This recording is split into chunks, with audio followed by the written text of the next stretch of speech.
I should have known he'd be trouble the moment he looked at me like that, like he was reading a secret I hadn't decided to share yet. It was Sunday afternoon in Austin. Sunlight sliding across the wood floors of a renovated warehouse turned into a community art space. The air smelled faintly of espresso and old books. I'd joined the book club because my therapist suggested I find new circles of curiosity. I thought that meant polite discussions about literature over sparkling water, not this. The this being the host. Caleb, early 20s, tall, lean build, dark hair that refused to stay in place, and a black shirt with the top button undone like some invitation he wasn't saying out loud. He had that kind of quiet confidence that young men sometimes have before life humbles them, unaware of how disarming they are. He stood near the tall window, golden light catching the edges of his hair, talking about the book we were supposed to be discussing, some debut novel about obsession and redemption. But his eyes kept drifting back to me. And when I caught him looking, he didn't flinch. He smiled slow, knowing. I crossed my legs and told myself not to read into it. He was probably just curious why the only woman over 40 in the room was sitting in the back with perfect posture and a white blazer. But then he said, "Some stories only make sense when you've lived a little," and glanced at me again, like the line was meant for no one else. The group chuckled. I didn't, I just smiled back, the kind of smile that's equal parts warning and invitation. Afterward, when people were lingering, half networking, half flirting, he approached me with that same relaxed, sunlit ease. "You always sit in the back?" he asked. "Depends," I said, lifting my iced latte. "On whether the front is worth sitting in." He grinned. "Guess I'll have to earn it next week." I arched a brow. "Confident, aren't you?" "Observant," he said, leaning slightly closer. "You corrected me on that Hemingway reference earlier, but you didn't correct anyone else." "I only correct when it matters," I replied. He laughed quietly, looking me over, not in a crude way, but like he was studying tone and intention. "So I mattered?" "That's one interpretation," I said, standing. "Good meeting, Caleb. Same time next Sunday?" "We'll see." And then I walked out into the blinding Texas sunlight, pretending my pulse wasn't racing. All week, I tried to forget the look he gave me, that mix of curiosity and challenge. I had work deadlines, investor calls, a life built around being in control. I didn't have time to replay a stranger's smirk in my mind like a song hook. But when Sunday rolled around, I found myself at the door again, wearing a soft blue dress that skimmed my knees, casual but deliberate. He noticed. I saw it in the way his breath caught, barely perceptible, before he resumed greeting the group. The discussion started light, character motivations, thematic arcs, but the air was charged. Every time he asked a question, he looked to me first, waiting. And every time I spoke, his focus sharpened, like my voice was the only one that mattered. Someone made a comment about the novel's protagonist, an older woman who mentors a younger man. The irony wasn't lost on either of us. "She's not manipulative," I said, setting down my coffee. "She's guarded." "There's a difference." Caleb tilted his head. "Maybe she's both. People hide behind control. Or maybe control is how we survive," I countered. The room fell quiet for a beat too long. He smiled slightly, then said, "Maybe you're right. I shouldn't have enjoyed that small surrender as much as I did." After the meeting, people drifted away again, but I stayed a moment longer. Flipping through a copy of next month's book on the table, he approached, his voice lower this time. "I was hoping you'd stay," he said. "Why's that?" He shrugged, hands in his pockets. "You make discussions interesting." "That's one word for it. You got another?" I looked up at him. "Dangerous," he laughed. "I'll take that as a compliment." "Don't. It wasn't." He leaned against the table beside me, close enough that I caught a whiff of cedarwood and ink. "You think I'm too young for this conversation?" I looked at him evenly. "You're hosting a book club, not a poker game. It's not a conversation, Caleb." He smiled, but it didn't reach his eyes. "Feels like more than that, though." And there it was, what I'd been trying to ignore. That flicker of mutual recognition, the spark neither of us was pretending wasn't there. I closed the book and stood. You should be careful. With you, with whatever you think you're doing. He tilted his head, voice calm. You think I'm doing something? I think you know exactly what you're doing. For a moment, the sunlight hit the side of his face, and I noticed the faint scar on his jawline, like a reminder he wasn't as untested as he looked. He said softly, Maybe I do. Maybe I just like seeing what happens when someone finally stops pretending. The next Sunday, I told myself not to go. I wasn't in the mood, wasn't interested, wasn't anything. But by 2 p.m. I was there again, new location this time. Caleb had moved the meeting outdoors to a rooftop terrace cafe overlooking the city skyline. Sunlight shimmered off glass buildings. The sky was an endless cinematic blue. When I arrived, he was setting out books and note cards, sleeves rolled up, shirt half unbuttoned again. The kind of effortless disarray that looks intentional on some men. He looked up when he saw me. You came, he said, like he hadn't doubted but wanted to hear me confirm it. I had a free afternoon. I lied. He smiled. Good. I saved you the seat with the best view. I sat. Of the skyline, I hope. Something like that. He led the discussion like usual, but the undercurrent between us wasn't usual. When our hands brushed while passing a note card, he didn't pull away. Neither did I. The contact was small, invisible to anyone else, but it left a shock in my chest. Later, as the group packed up, he lingered again. I'm writing something, he said casually. A novel. I'm not surprised, I replied. You've got that. Creative ego, he grinned. You make it sound like a disease. Maybe it is. He paused. Maybe you'll be my cure. I exhaled, half a laugh, half a warning. Flattery's a dangerous habit. So is denial, he said softly. That time, I didn't respond. He looked at me with that same calm intensity, and the world went quiet. Just sunlight, the low hum of traffic, and the sound of my pulse betraying me. He leaned forward, his tone gentle but pointed. You know, sometimes people walk into your life and make you wish you hadn't built so many walls. I stared at him for a long moment, unsure if I wanted to build more or tear everyone down. Be careful. Caleb, I whispered finally. He smiled faintly. You already said that. I mean it. So do I. That night, I opened my email to find a message from the book club mailing list. Caleb had attached a new document, his own short story draft for next week's critique session. I opened it. The title stopped me cold. The Woman in the Back Row, and the first line read, She didn't know she was the reason I started writing again. My breath caught somewhere between disbelief and inevitability. This was no longer harmless. I told myself I wouldn't go back. That reading his story was the end, not the beginning, but by Friday I had read it twice. By Saturday I was editing it in my head, line by line. By Sunday morning I was standing in front of the mirror, buttoning my linen shirt, telling myself I was only going for the literature. He'd titled it, The Woman in the Back Row. And though the words were fiction, the heartbeat behind them wasn't. Every sentence carried the same cadence as his voice, sharp. Intimate, unafraid, I'd been seen before, but never read. When I arrived at the book club, the air was thicker than usual. Warm sunlight, faint citrus scent from someone's iced drink, the low hum of conversation.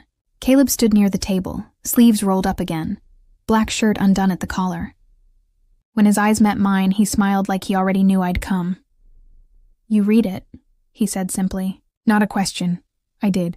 And? I set my bag down, deliberately composed. You're talented, raw, a little reckless, he grinned. You say that like it's a bad thing. It's dangerous, I said, meeting his gaze. You don't write about someone who's still breathing in front of you. He tilted his head. Maybe that's what makes it worth writing. The words landed between us, soft and charged. Someone called him over to help set up, but as he walked away, he brushed past me, fingers grazing my arm. Just enough for my skin to remember him long after he moved. During the discussion, my focus was useless. He was across the table, leading conversation, but every few minutes, his eyes found mine. We weren't talking about the book anymore. We were talking through it. Every quote, every analysis, a coded exchange that only we understood. A woman in her 20s beside me whispered, "He's such a flirt," with a small laugh. I smiled, pretending to agree, even though the word flirt didn't begin to cover what this was. This wasn't charm. This was gravity. When it ended, I left before anyone else. The sun was fierce, white light reflecting off car hoods and glass windows. I crossed the lot, heart thudding too fast. I was about to unlock my car when I heard his voice behind me. "You're mad at me," he said. I turned. He was standing a few feet away, that black shirt catching sunlight like ink. "I'm not mad," I said. "Then what's this?" He gestured vaguely between us. "Because it feels like I crossed something." "You did." He stepped closer, eyes searching mine. "And you came back anyway," I exhaled sharply. "You think that means something?" "Yeah," he said quietly. "It means you feel it too." The words stripped away every defense I had rehearsed. I looked at him, really looked, and the world narrowed to sunlight, breath, and the faint sound of wind. "I shouldn't," I whispered. "Then don't." He smiled faintly, stepping close enough for me to feel the heat radiating from him. "But if you stay, stop pretending you don't want to." I didn't move. Didn't speak. Didn't stop him when he reached up and tucked a loose strand of hair behind my ear, his fingertips brushing my cheek like a confession. I could have said something. Something rational. Something mature. Something that would have rebuilt the distance we were both erasing. Instead, I let the silence linger. When I finally drove away, my hands trembled against the steering wheel. The next few weeks blurred between book discussions and private glances that said everything words couldn't. We texted.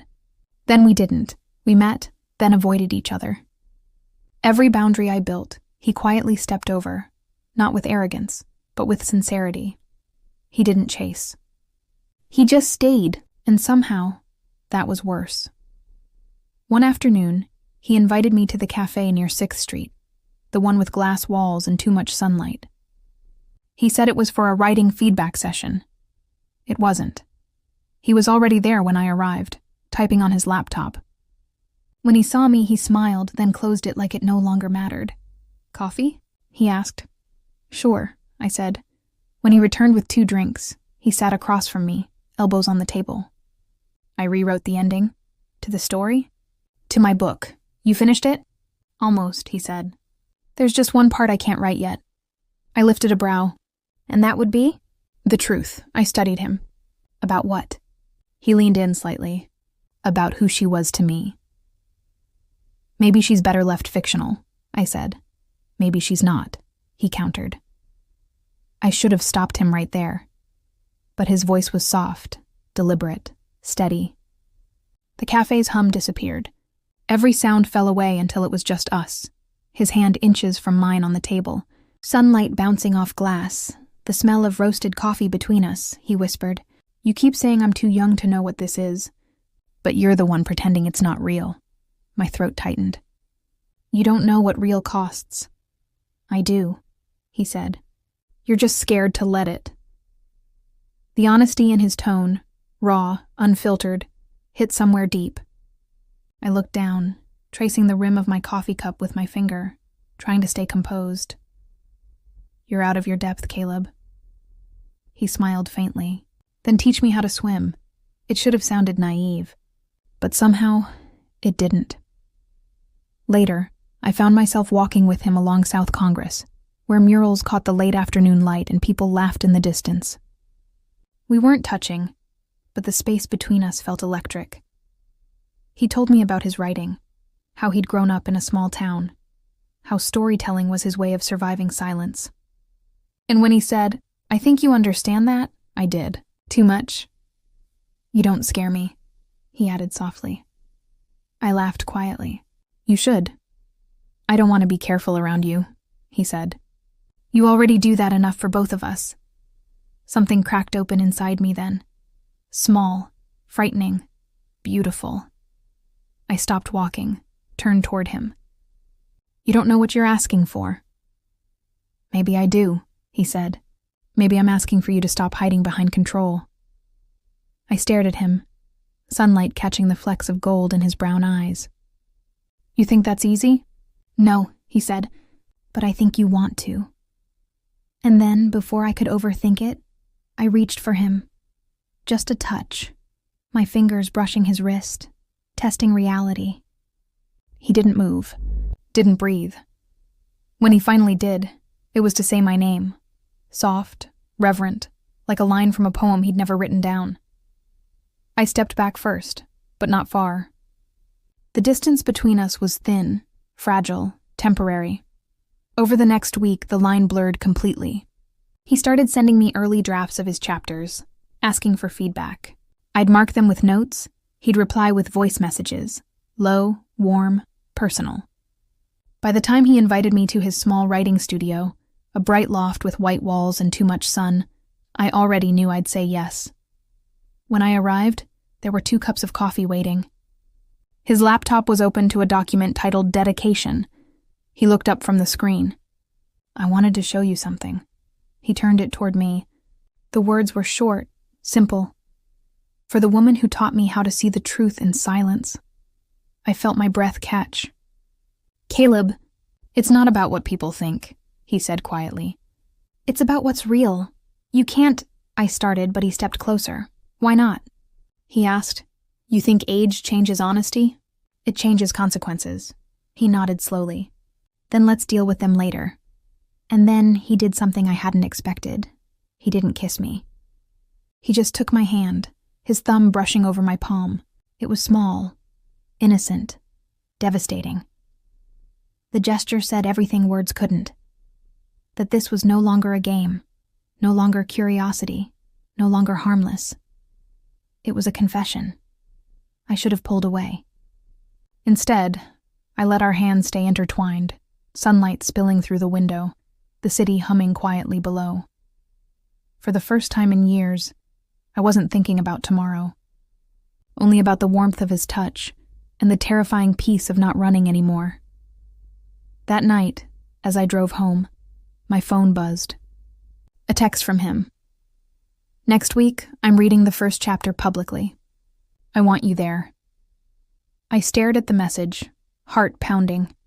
I typed back before I could stop myself. "I'll be there." And when I hit send, I knew there was no going back. The day of his reading arrived with sunlight so bright it felt intrusive, as if the city itself refused to let anyone hide.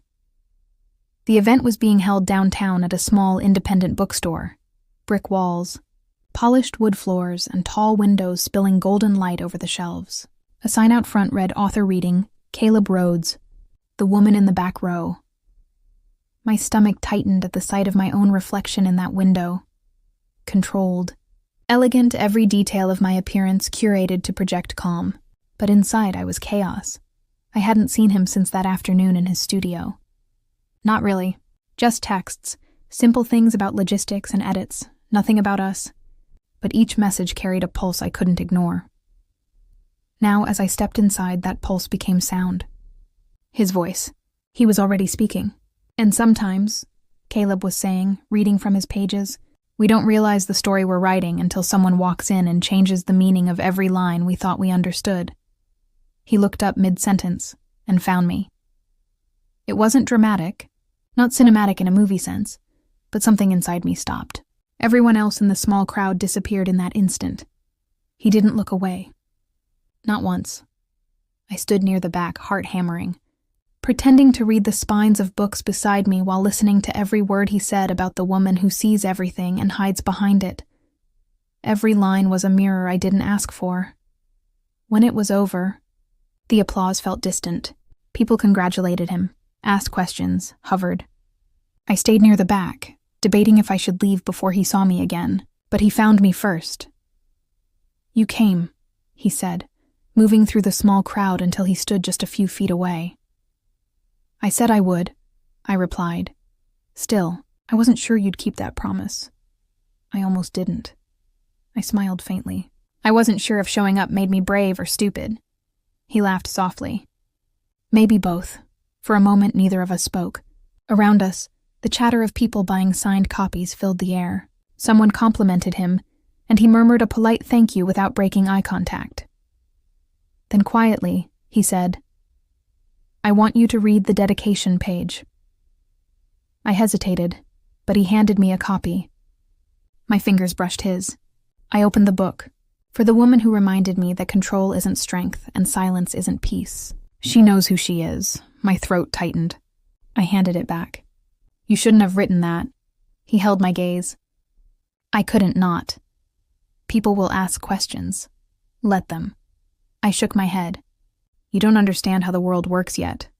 He smiled, small and sure. "No, I just don't care as much as you do." We stepped outside, away from the noise, and into the clean warmth of the afternoon. The bookstore's glass door clicked shut behind us. Sunlight reflected off passing cars, and the air hummed with the slow rhythm of traffic. He leaned against the wall, folding his arms. "You're worried about what people will think." "I'm realistic," I said. "You're 23, Caleb. I'm 42. That's not a story anyone claps for." He studied me for a long time, eyes steady. "You know what's worse than judgment?" "What?" "Living a life you don't recognize. That silence between us, the kind that used to scare me, suddenly felt like clarity." I looked away. "You have your whole life ahead of you. You don't need this kind of complication." He stepped closer, the sunlight framing him in gold. "Maybe I do. Maybe I don't want easy. Maybe I want honest." "You don't know what you want," I said. "Neither do you," he replied quietly. "That's the problem." That night, I sat in my apartment overlooking the city. Walls lined with art, soft music playing, a glass of wine untouched on the counter. My phone buzzed once. "I didn't mean to make things harder for you, but I don't regret any of it." See, I stared at that message for a long time before typing back. "You make me feel things I thought I'd buried." That's not easy for me to admit. Then I hit send. I didn't hear from him for 2 days. By the third, I went to the bookstore again, alone this time. There was a stack of his novels by the front, a photo of him smiling beside them. I asked the clerk if he was around. "He's here sometimes," she said. He mentioned taking a trip, something about getting perspective. I didn't ask where. I just nodded and left. The strange thing was, the ache wasn't about him leaving. It was about what he'd made me feel before he did. A week later, I found a letter in my mailbox. No return address. His handwriting. "I know you think this story ends here, but it doesn't. It's just changing shape. You once told me control is how we survive. Maybe. But I think surrender is how we live. I'm not asking for promises. I'm asking you not to disappear from your own life." There was a postscript, P.S. "You left a note in my draft last month that said, 'Don't romanticize what hurts.' You were right." So I rewrote the ending. The woman doesn't run this time. I pressed the page to my chest, closing my eyes, breathing in that strange mix of hope and heartbreak that only comes when something ends beautifully, but not neatly. 2 months later, the book hit shelves. It got attention, local press, indie buzz, social media chatter. People loved his honesty, his emotional depth, his mature sensitivity. At a cafe downtown, I overheard 2 women talking about the dedication, wondering who she was. I smiled quietly, said nothing. Sometimes the best secrets are the ones the world only half guesses. Then one Saturday, while browsing an art exhibit on the east side, I heard his voice again. "I was wondering how long it'd take to find you here." I turned. Caleb stood in the gallery doorway. Jeans, that same black shirt with the top button undone, sunlight pouring behind him. He looked older somehow. Not in age, but in gravity. I laughed softly. "You're supposed to be famous now." "Barely," he said, smiling. "But I missed the way you make everything feel like it's already written." "You shouldn't say things like that," I replied. "Why not?" "Because they sound like beginnings." He stepped closer. "Then maybe they are." I exhaled, shaking my head. "You never stop, do you?" "Not when it's real," he said. "And it's real. You know that." The gallery air was still and sunlit, filled with quiet art and louder truth. I wanted to resist. Every logical part of me screamed to walk away. but something softer inside whispered, "Stay." He reached out, not for my hand this time, but to tuck another loose strand of hair behind my ear, same as he had the first time. It was such a small, familiar gesture, but it undid me. "I kept the book club going," he said. "But it's different now." "How so?" "No more fiction. Just people telling the truth." I smiled faintly. "And what truth are you telling today?" He looked straight at me.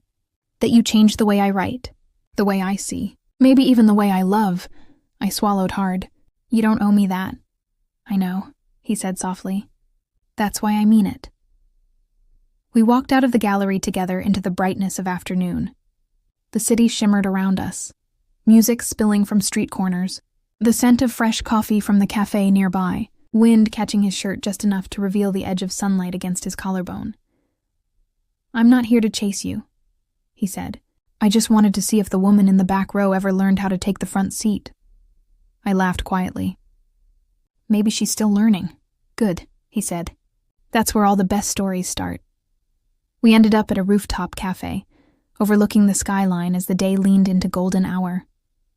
No tension now, no game, just quiet understanding. He told me about the next book he was writing. I told him about the painting class I finally joined, the one I'd been putting off for years.